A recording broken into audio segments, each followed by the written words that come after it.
SI గారు, నేను చెబుతూనే ఉన్నాను, వాడికి బెయిల్ క్యాన్సిల్ చెయ్యండి, లేదంటే ఇదిగో ఇలా కనబడ్డ వాళ్ళందరూ కొట్టు పోతాడు అని.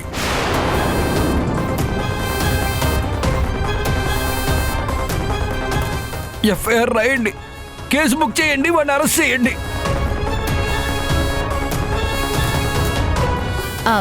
నా భర్తే కొట్టాడు అనడానికి సాక్ష్యం ఏంటి? నాకు తెలుసు, నువ్వు ఇదే అడుగుతావని నాకు తెలుసు. సాక్ష్యం ఉంది. అరే బలే ఎస్ఐ గారు చూపించరా.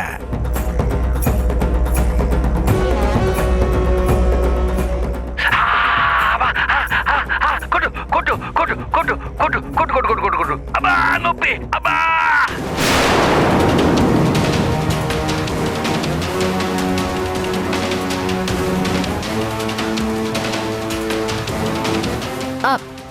చెప్పాను కదా ఎస్ఐ గారు, నా భర్తని జైలుకి పంపించడానికి తను ఎన్ని నాటకాలైనా ఆడతాడని.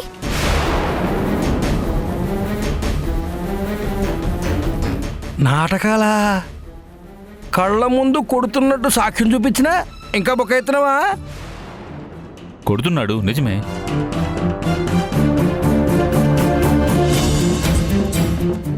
కానీ ఆయన ఎవరు కొడుతున్నారు?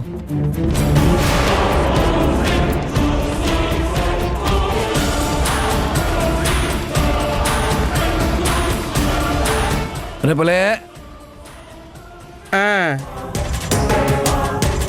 చూడండి సార్, సాక్ష్యం చూడండి.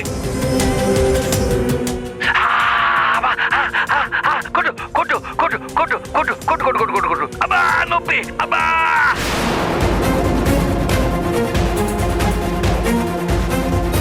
అయ్యా కొట్టు కొట్టు బాగా కొట్టు బాగా కొట్టు బాగా కొట్టు.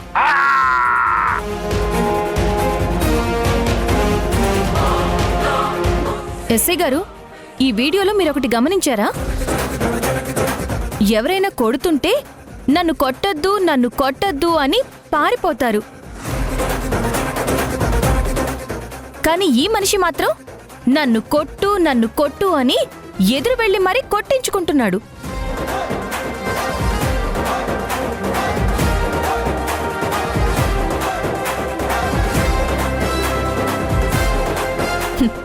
ఇదంతా నా భర్తని జైలుకి పంపించడానికి తను ఆడుతున్న నాటకాలు, కానీ ఇవేవీ నిజాలు కావు.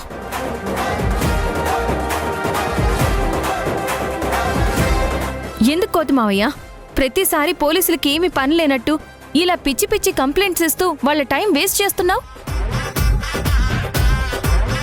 అది కాదు ఎస్ఐ గారు. ఇంకా ఆపవయ్యా. గతంలో కూడా ఇలాగే ఎస్ నన్ను పొడి చేశాడు, చంపేశాడు అని అరెస్ట్ చేయండి అంటూ తీసుకెళ్ళి తీరా అక్కడికి వెళ్ళాక జరిగిందంతా కల్లో అన్నావంట. నువ్వు ప్రతిసారి ఇలాగే మా టైం వేస్ట్ చేయాలని చూస్తూ రాంగ్ కంప్లైంట్ ఇవ్వాలని చూస్తే ఈసారి నీ మీద యాక్షన్ తీసుకోవాల్సి ఉంటుంది. కానిస్టేబుల్ పదండి. ఎస్ఐ గారు,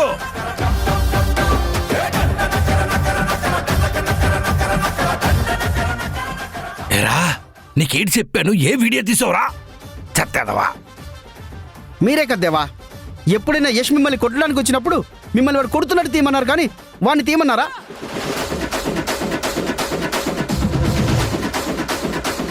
అందుకే కొట్టడం తీశాను. ఏది సరిగ్గా చెప్పడం రాదు నేను, కాబట్టి మీ కింద పని చేస్తున్నా. అయినా వాడు కొట్టిన దానికి పోలీసుల ముందు నువ్వు ఇచ్చిన బిల్డప్కి ఏం సంబంధం లేదు. నీకంత పెద్ద దెబ్బలేం తగలలేదు, కేజీ బ్యాండేజ్ చుట్టినా పని మాత్రం కాలేదు. ఇకనైనా సరిగ్గా ప్లాన్ చేయడం నేర్చుకో.